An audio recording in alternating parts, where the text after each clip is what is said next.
আসসালামু আলাইকুম বন্ধুরা, সবাই আশা করছি ভালোই আছেন। এটা জেএন হিফজুল কোরআন একাডেমির অল ম্যাগাজিনের একটি কবিতাটি লিখেছেন একাডেমির বাংলা বিভাগের শিক্ষিকা আলিয়া খাতুন। কবিতার নাম দিয়েছেন পাশের বাড়ি। কবিতাটি আমি একটু আবৃত্তি করে শোনাচ্ছি। আজকে মাগো পাশের বাড়ি হয়নি কিছু রান্না, খেলতে গিয়ে শুনতে পেলাম তাদের করুণ কান্না। সারাটা দিন না খেয়ে সব ক্ষুধার জ্বালায় মরে, খাবার মতো এমন কিছু নেই যে তাদের ঘরে।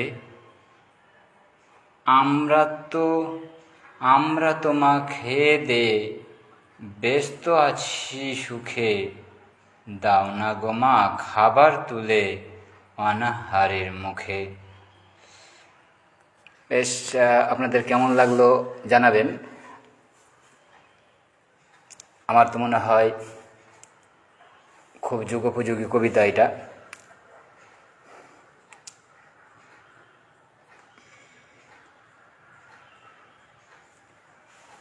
আর এইখানে একটা কবিতা আছে, কবিতাটির নাম দুষ্টু ছড়া। এটা লিখেছে আমাদের ক্লাস 6-এর ছাত্রী নার্গিস তানজিমা খাতুন। আসলে আজকে একাডেমিতে কেউই নেই, পবিত্র ঈদুল আজহার ছুটিতে গতকালকে সবাই বাড়ি গেছে। আমি একাডেমির মাঝে এখন একাই। তো এই ওয়াল ম্যাগাজিনের দিকে হাঁটতে হাঁটতে এলাম, তো মনে হলো যে একটু কাছ থেকে দু একটি কবিতা আপনাদের দেখাই। তো ক্লাস 6-এর ছাত্রী নার্গিস তানজিমা খাতুন কবিতার নাম দিয়েছে দুষ্টু ছড়া।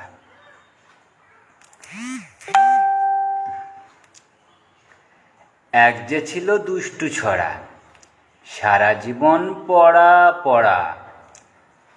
ভালো লাগে কি এই পড়ার জ্বালা, কি করব তবুও পড়তে হবে। না পড়লে ও মা গো কি মার মরেই যাব। যত সব জ্বালা মাথা ব্যথা, বাড়িতে না পড়লে মিশনে নিয়ে যাবে পিতামাতা। মিশনে তো আরও জ্বালা, যেখানে যাই সেখানেই জ্বালা। আমাকে কিছু ভালো লাগে না, এক যে ছিল দুষ্টু ছড়া, সারা জীবন পড়া পড়া। ভালো লাগে কি এই পড়ার জ্বালা, কি করব তবুও পড়তে হবে। আসলে সত্যি পড়াশোনা করা সত্যি একটা চাপের কাজ, ধৈর্যের কাজ। তো তার এই নার্গিস তানজিমা তার নিজের মনে যেটা হয়তো ঘোরপাক খাচ্ছে সেটাই হয়তো সে লিখেছে। তো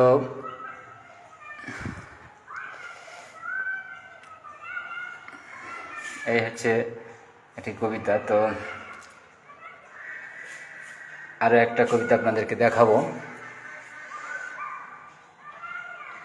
এই যে সবুরে ফলে মেওয়া, এই একটা দীর্ঘ কবিতা। কবিতাটি রচনা করেছেন আমাদের এই রামপুরহাট জেএন হিফজুল কোরআন যে ট্রাস্টের মাধ্যমে পরিচালিত হয়, সেই ট্রাস্টের মাননীয় সভাপতি মহাশয় তিনি এই কবিতাটি লিখেছেন আমাদের এই হিফজুল কোরআন একাডেমিকে সম্বোধন করে। আমাদের এই একাডেমিটি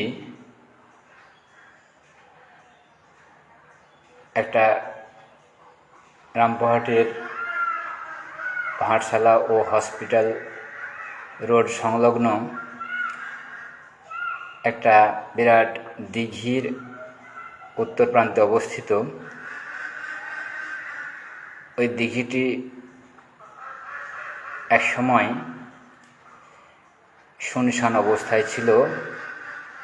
তার চারিদিকের মধ্যে দুই তিন দিকে আছে কবরস্থান, একদিকে আছে খেলার মাঠ।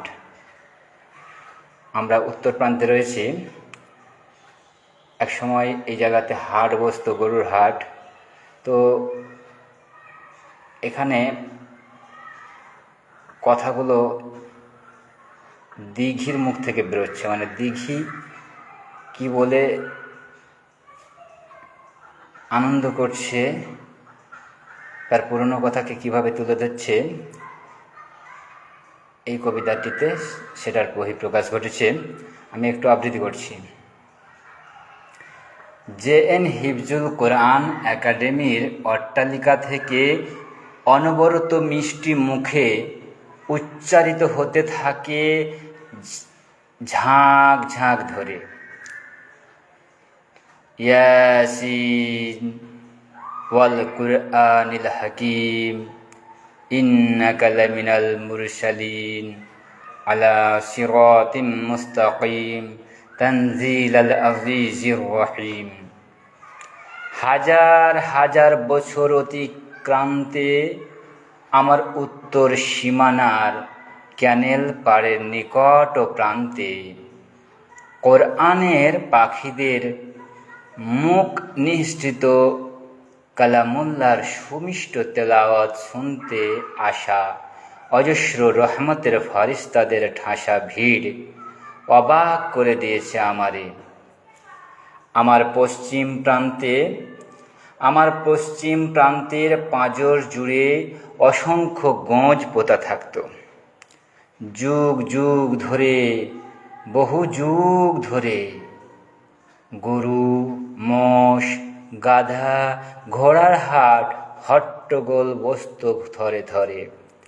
আমার পশ্চিম ও উত্তর ও পূর্ব দক্ষিণ পাড় বরাবর অনেকখানি জুড়ে নীরব নগর, অর্থাৎ কবরস্থানের হাহাকার আর্তনাদ ক্রন্দনে খুব কষ্ট পেতাম আমি আপন মনে।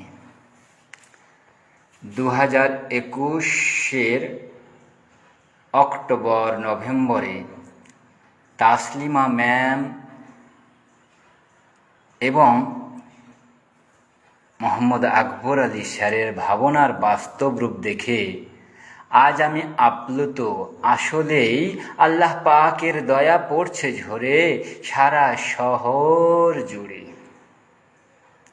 জেএন হিফজুল কোরআন একাডেমি থেকে উচ্চারিত হতে থাকে ঝাঁক ধরে আর রহমান আল্লামাল কোরআন খলাকাল ইনসান আল্লামাহুল বায়ান আশ-শামসু ওয়াল কমারু বিহুসবানিন ওয়ান নাজমু আশ-শাজারু ইয়াসজুদান।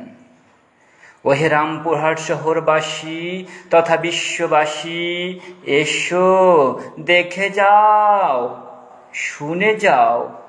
ধীর পায়ে অবসর সময়ে জেএন হিফজুল কোরআন একাডেমির প্রাঙ্গণে আমি ভার্সালার জীবন্ত দিঘি।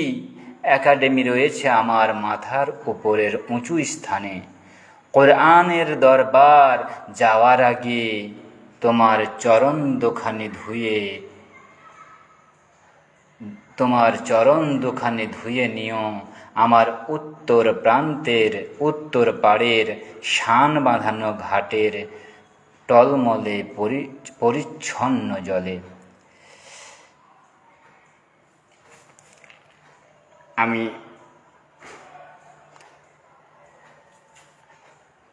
আবৃত্তি সেভাবে করি না, তবে আজকে একটু আপনাদের সামনে চেষ্টা করলাম। আরও বেশ কিছু কবিতা আছে, বেশ কিছু গল্প, দু একটা গল্পও আছে। তো আজ সবগুলো আর আবৃত্তি করা সম্ভব হচ্ছে না, আমি জাস্ট একটু একটু করে দেখিয়ে দিই।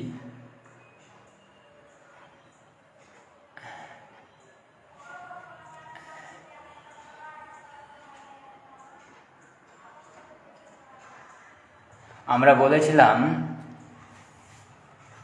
মানে যখন এই প্রথম ওয়াল ম্যাগাজিনের এই প্রথম সংখ্যাটি যখন আমরা প্রকাশ করি, তখন বলেছিলাম যে 6 মাস অন্তর আমরা লেখাগুলো চেঞ্জ করব। তো এই লেখাটির বয়স প্রায় 5 মাস 5.5 মাস হয়ে গেছে। পবিত্র ঈদুল আজহার পরে পুনরায় যখন এই একাডেমির পঠন পাঠন শুরু হবে, তখন আমরা পুনরায় দ্বিতীয় সংখ্যা, এই ওয়াল ম্যাগাজিনের দ্বিতীয় সংখ্যাটি প্রকাশ করব ইনশাআল্লাহ। অনেকেই লেখা দিতে চাই, আমরা যতগুলি সম্ভব ছোট ছোট ছেলে মেয়েদের ভালো লেখাগুলোকে তুলে নিয়ে আমরা এটি প্রকাশ করেছি। যারা আমার এই লাইভটি দেখছেন তাদের কাছে আমার অনুরোধ, আপনারা আসবেন, এই জেন হিফজুল কোরআন একাডেমির পরিবেশটা একবার দেখে যাবেন। এটা একটা আবাসিক শিক্ষা প্রতিষ্ঠান। এই ঘরগুলোতে মেয়েরা থাকে। এখানে যে ঘরটির আপনারা লাইভ দেখছেন, এখানে মেয়েরাই মূলত থাকে। এখানে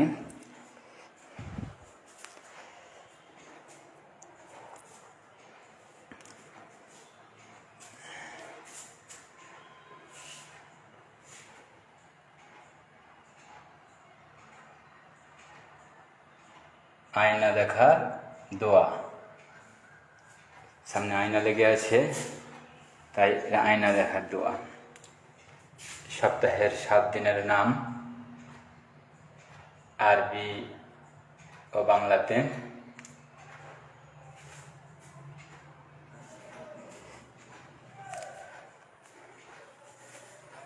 এখানে একটা কবিতা চেটানো আছে।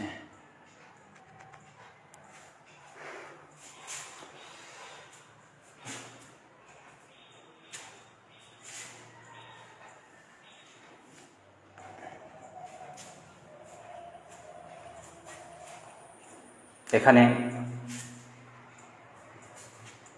প্রাথমিক শিক্ষা পর্ষদ ও মাধ্যমিক শিক্ষা পর্ষদের, মধ্যশিক্ষা পর্ষদের অন্তর্ভুক্ত সিলেবাস অনুযায়ী পঠন পাঠনের ব্যবস্থা আছে। সেই সঙ্গে সঙ্গে এখানে ইসলামিক শিক্ষাও কিছুটা দেওয়া হয়।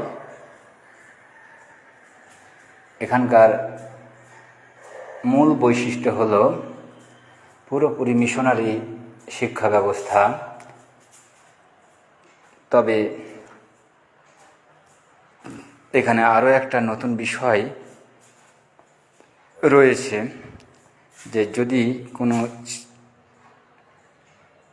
গার্জেন ভাবে তার ছেলে মেয়েদেরকে আধুনিক শিক্ষাও শেখাবেন, সেই সঙ্গে সঙ্গে কোরআন মাজিদ, পবিত্র কোরআন মাজিদ মুখস্থ করাবেন, সেই ব্যবস্থাও এখানে রয়েছে।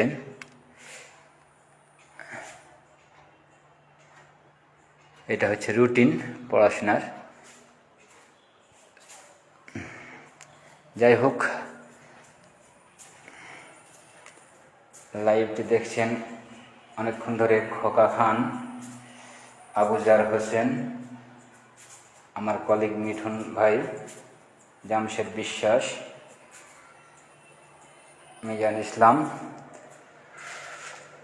এছাড়া কয়েকজন আরও আছেন, তো প্রত্যেককে আমি ধন্যবাদ জানাচ্ছি। আপনারা এই একাডেমির স্বার্থে আমার এই ছোট্ট লাইভ অনুষ্ঠানটি একটু পারলে শেয়ার করবেন।